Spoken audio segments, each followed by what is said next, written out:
Welcome to part two. Awesome. We're going to talk about the steps in the home buying process at this stage of our information sharing. So, the very first thing you want to do, whether you call me or call Crystal or call another mortgage broker or call another realtor, um, either of those two professionals that you speak with are going to direct you to a pre-approval. Now, personally, I like to call it an approval analysis because pre-approval can be misleading. It doesn't mean you're approved. It means that in my particular case, I do thorough underwriting so that you're very confident when you're given a budget or you're given a range or a strategy to work with. So, by and large, it's called pre-approval. It does not mean that you are guaranteed those funds. So we will review your financial profile, talk about some options that you have. You decide what you're comfortable with, because just because you can be approved for $1 million doesn't mean that that fits into your monthly budget, and that will keep you feeling comfortable to, financially support this home and your property and your investment. We want to make sure that you're insulated and secure and comfortable with it all. So we'll go through everything. We'll give you what that price range is so that, you're using your time most efficiently, and Crystal's really honed in to deliver the best value to you as well. All right. So now that we have your budget and your pre-approval, pre-approval is fine. That's what knowing your budget is important when we're going into step 2, which is setting up our home search. So this is where I will set you up on an automatic home search that's going to send you properties that come onto the market that match what you're looking for right away. So you are notified ASAP and have that first glance. So I will also be notifying you of coming soon properties, any exclusive off-market properties, and sending those to you right away. Next, we're going to go out and do what's called market education. This is one of my favorite things to do because we're going out looking at homes without the intention of buying them. This is just going to see homes that are in your price range and different styles. So maybe you only want a bungalow, but I'm going to set up a search of anywhere between 5 and 8 properties. We're going to go and look at 2 stories, bungalows, different styles of homes. And we're really going to narrow down what it is that you're looking for to be able to understand your wants, your needs, different locations, school zones, if you're close to transit, whatever is most important to you. And then we can really narrow down our search further from there. Some people don't really know what they actually want or don't want, right? Like once you take them through that and they see, like, oh, I thought I wanted this, but I want this more. And, they get the feels. That's right. That's right. Like this is a very, legal and detailed process. But at the end of the day, it's really an emotional journey, right? Do you find that with clients? It what is. They start out thinking is not often what they get the keys to. Absolutely. And sometimes in market education, the way it actually works out is usually it's happened in a few cases. The first home that we've seen, it lingers and then we go back and that is the one, because sometimes, when you're least expecting, the right things to happen, it falls into place. So the other thing that you say that was my own experience as well, that when I was 22 years old, there was a house for sale near my sister's house. And just for curious, we went and looked at it. That was like August long weekend. It was an open house. And then we probably looked at 100 other houses, and we bought that first house and closed December 31st. Wow. That's crazy. Yeah. Well, yeah, you can attest to this. I can support your analysis there of what they want and what they need. And then, you know what, if we would have bought that house right and the first time we saw it, we might have had buyer's remorse, not knowing that that was actually what we really did want. Absolutely. Yeah. So it's time well spent. All right. Next, making an offer and acceptance, and this is when the deposit is now made. So this is a very exciting step of the home buying process. This means that you've connected with your mortgage broker, we've discussed your wants and your needs, we've gone on market education, and we've been looking at houses, and you have found the one that checks a lot or all of your boxes, and you're ready to make an offer. So offering on a property, this is where we're going to include your offer price, your preferred closing date, going over and including the different chattels and fixtures. Chattels are things that are included in the house, such as TV wall mounts, anything that if you tip the house upside down, it's going to essentially stay, or it's your appliances also. Because usually when you're purchasing a home, the appliances are staying, usually. Sometimes sellers will like to take things with them, but that's where we go into fixtures, excluded. Anything that's excluded from the purchase will be put in there. Also, it's just good to mention, say you're going through a home and there's a play set in the backyard that you really love and your kids would like it. If it's not included, in the inclusions, we can just simply add that to see if the sellers are willing to keep that. Make it part of the negotiation. Yeah. Right? Yep. Also, we'll go over rental items that are in the property. Sometimes there's rental items such as the hot water tank, or if there's any lease to own items such as an AC or furnace. And then we'll dive into your conditions such as financing, home inspection. And these are usually a 5 to 10 day window that we'll have that conditional period for. So right away, I will be sending those documents over to your mortgage broker and then arranging for your home inspection. And this is, an exciting process. And also just to mention, actually, we'll dive into that in the conditional period. But and then if you have a home to sell, this is where we'll also put it as a conditional time frame, and usually it's between 40 and 60 days. If it's been a while since you've sold or purchased a home, this may seem overwhelming and stressful, but that's what we are here as the professionals to be able to guide and align all the dates and make that streamlined process happen for you, so you don't have to stress about that. Once our offer is submitted, we have what's called an irrevocable date and time. So usually what this means is that we submit an offer and it's good or irrevocable until a certain date and time. So typically it's 24 or 48 hours.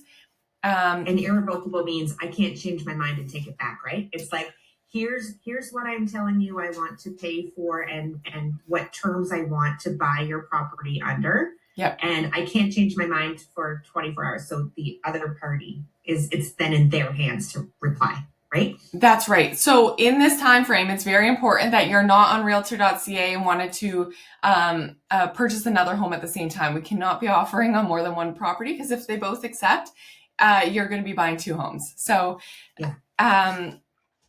also, once we submit our offer and it's irrevocable, the seller has three options. They can accept your offer as is. They can counter it back, whether countering the different terms or price or conditions, or they could reject your offer. So it's really important, just a brief overview is looking at different comparables that are very similar to that house that you're offering on, to be able to narrow down and support the value of what you're offering, to not get the seller's back up and want to reject your offer or not want to work with you. All right, so next, the conditional period starts now. Linette and I will be jumping back and forth on this, but in terms of your documents, everything will be sent over to your mortgage broker, but the home inspection, this is an approximate cost of $350 to $800. It is a range because sometimes there's a wet inspection that has to be done if there's a wood burning fireplace, and this is an additional expense. So I just gave that range there, but it's definitely. If it's a rural property that has wells and septics, you might need more on that end. Absolutely. Yeah. So just giving that broad range to kind of give you an idea of what to expect. Yeah. Those conditional periods are really important because this is probably the biggest purchase a person makes in their life. And you want to make sure it gives you the time to do your due diligence. And so by this point, the seller has accepted your conditional offer, meaning that if we can do all of these, if we can check the boxes to satisfaction on all of these, if they're not to your satisfaction, then you exercise these conditions that you've put in, and then you get your deposit back. Mm-hmm. So I think that's a really important security feature built in, because it is such a large purchase, and we want to make sure that it's worth everything that you're wanting to pay for it.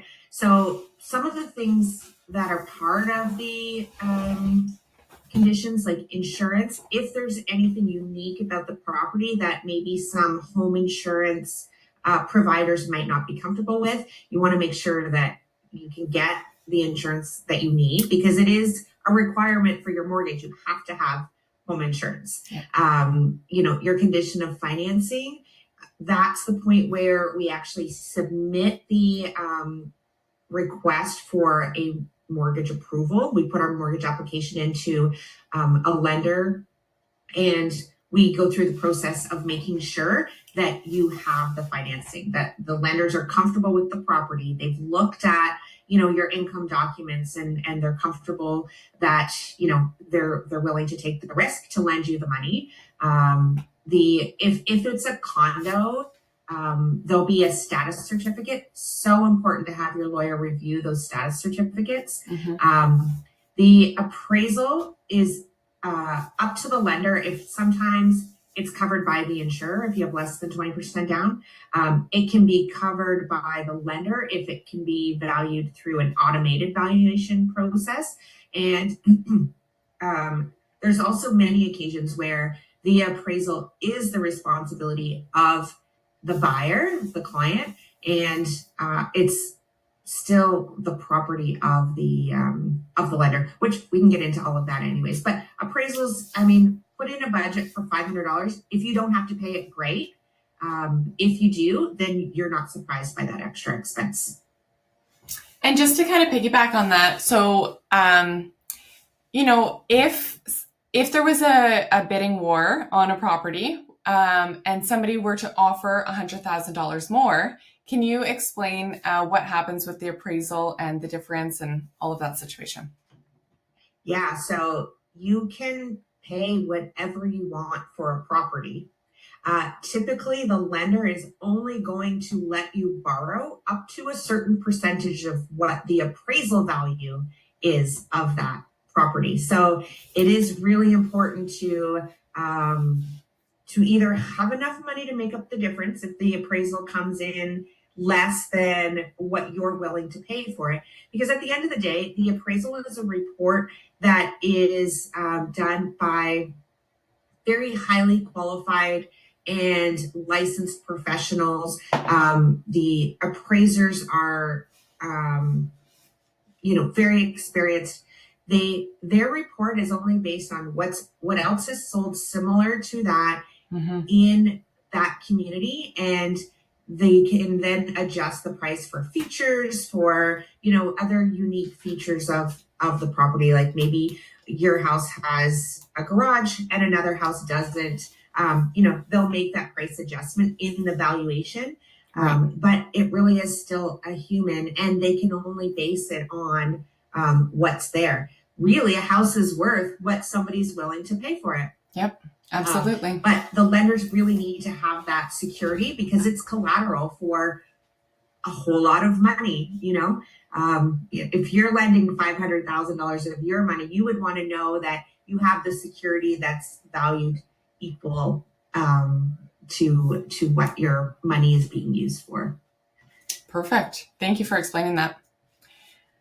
All right. It is something that a lot of people don't really understand and get frustrated by. So I'm glad that you asked to kind of expand on that a little bit. So at that point, I also want to mention that regardless of what comes back in the appraisal, regardless of what comes back from the lender and the home inspector, the conditions are not waived condition on what the reports say. It is still always the client that decides if they want to waive conditions or not. That's Yes. where you come in.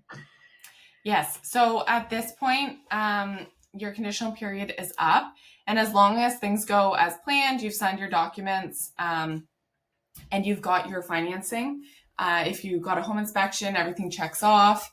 If we need to make any subtle negotiations, whether the seller to fix something before closing, or if something is major that's wrong, we can adjust the price.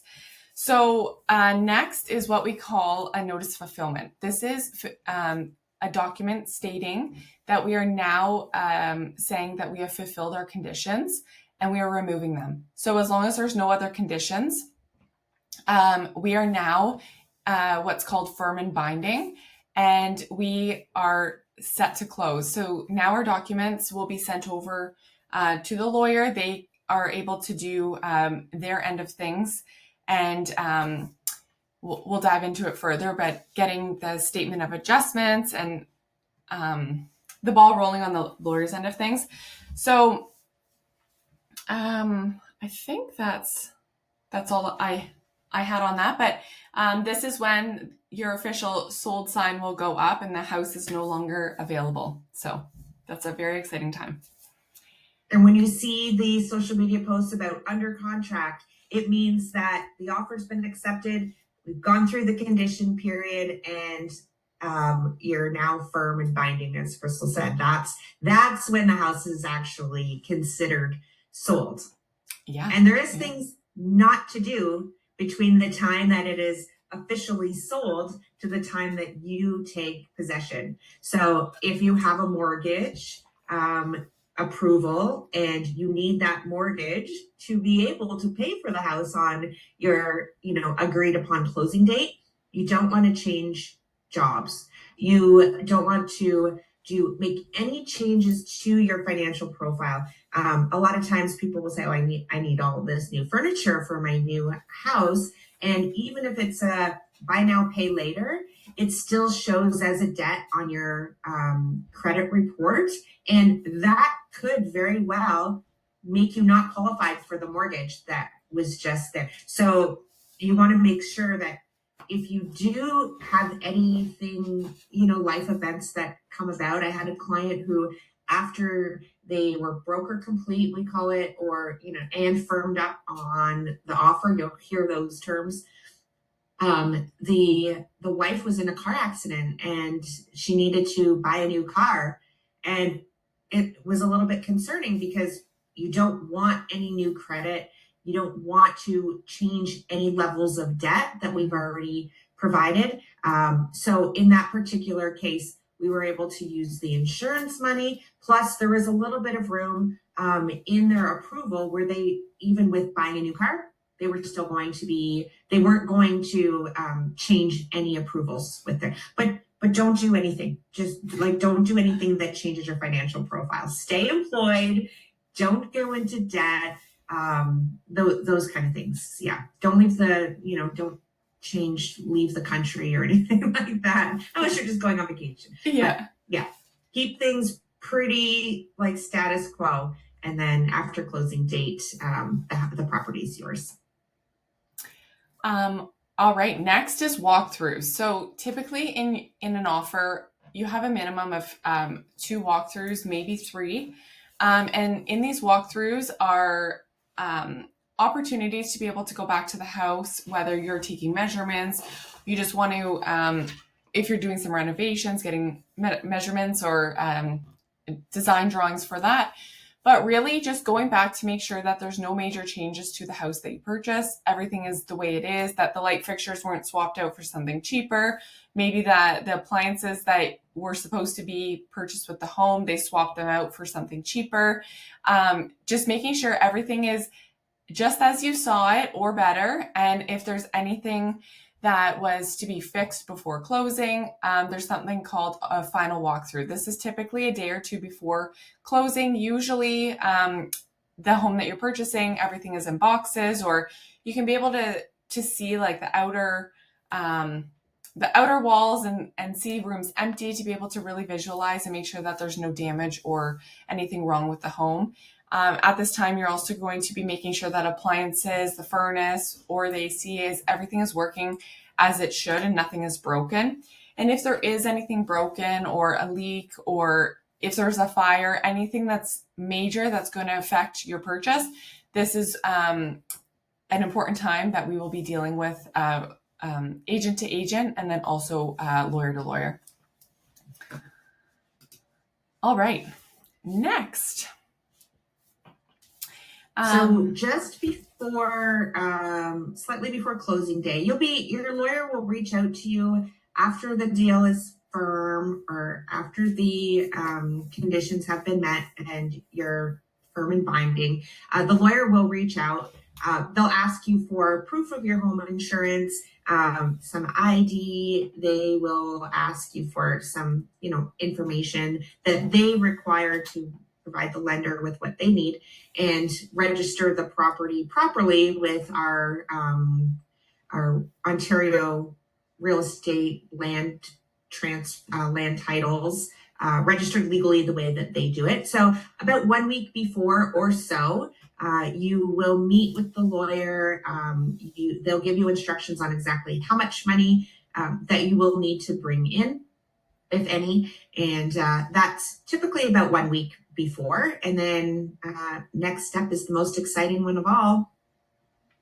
Just to piggyback off what you were just talking about closing day, we just want to mention that it's important to avoid Friday closings. In the event something goes wrong and it's not able to close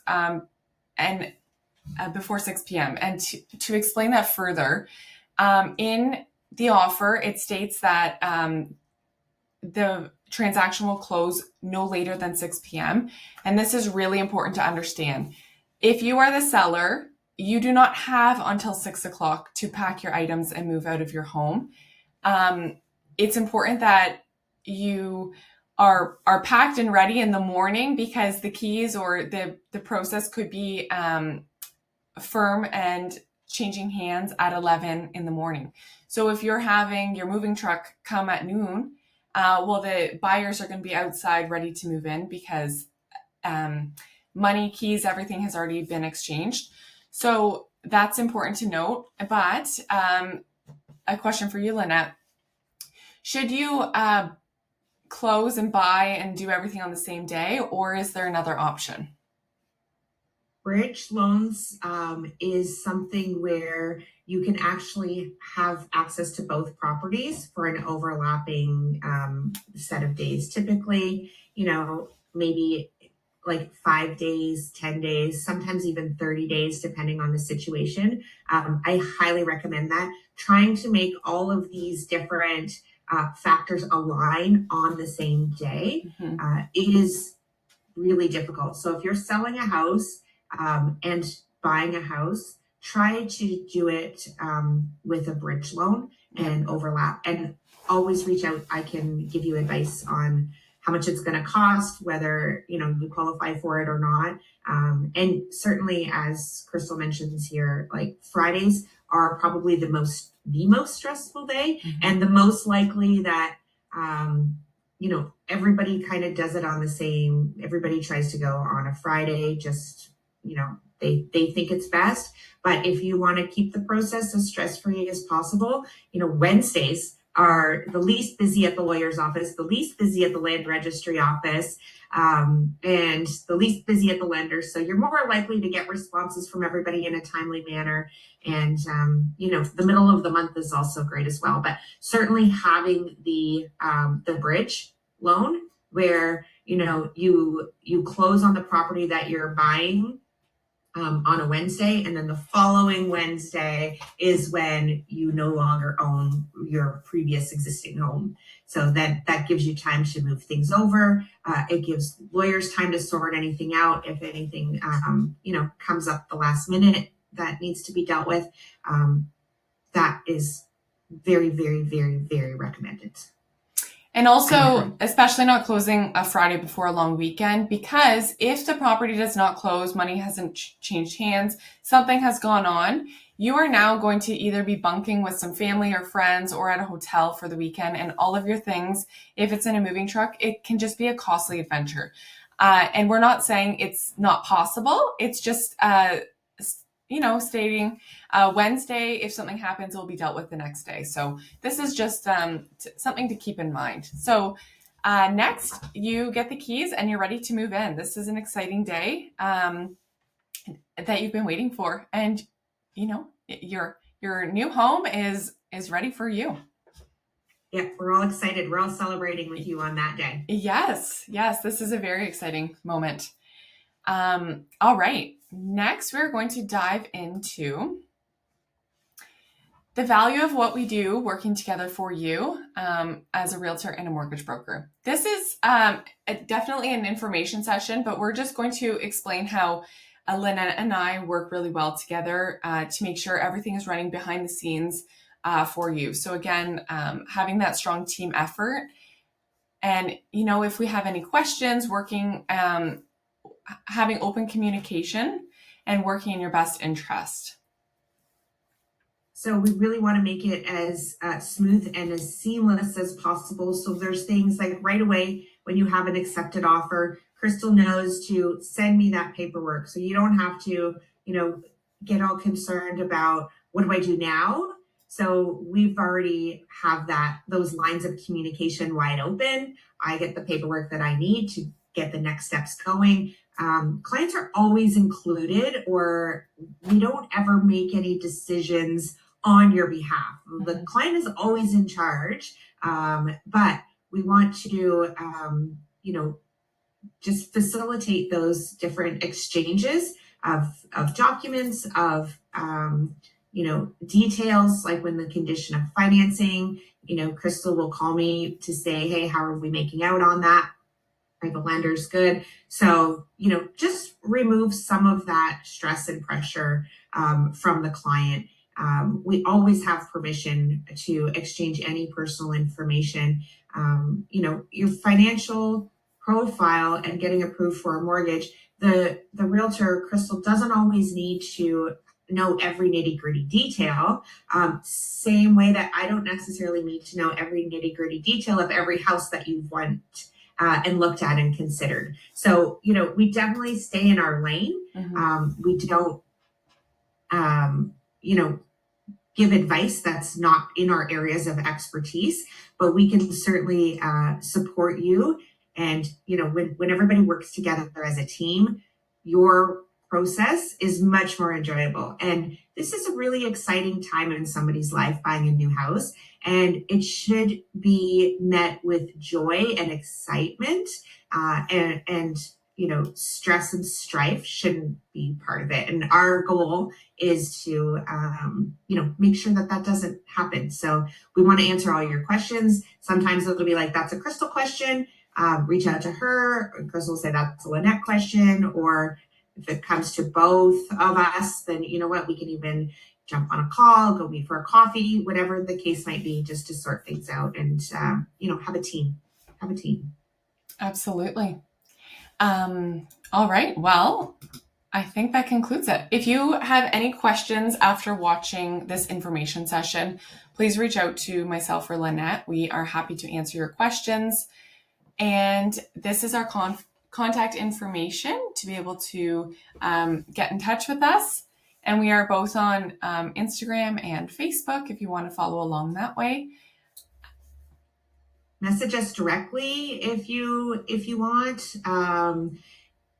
Absolutely connect with us, and tell your friends if anybody wants, if you know of anybody else that would benefit from having this information, definitely share. This is free. We don't want anything in return for this except for making sure that you and our clients and anybody considering buying or selling, it's never a waste of time. No question is silly. And it's quite a big deal, and it's important that you have that everybody has the information that they need to make the best decisions for them. And it's not always from your mom who did this, 90 years ago, or grandma, I should say, that, things change all the time. Every day everybody's experiences are different. Everybody's life circumstances are different. No two fingerprints are the same. No two people's buying journey are the same. But if we can help keep you, inside the guardrails to protect you and support you, that is what this is all about. So we look forward to connecting with you. Absolutely. And one last thing, we are both licensed in Ontario. And then in terms of real estate transactions, if I'm not able to travel 8 hours somewhere, I have an office that also has 30 plus offices of different Revel agents that I'd be able to refer an agent that's closer to you. But Linette is able to, work remotely, help you via Zoom, help you via phone call, and work things out that way. So again, exactly, I am able to do all across Ontario directly, and I also have connections and support and a network all across Canada. So don't feel limited by physical territory, because we still can support you wherever you might be. Awesome. Well, thanks again. And if you have any questions, reach out. Have an awesome day.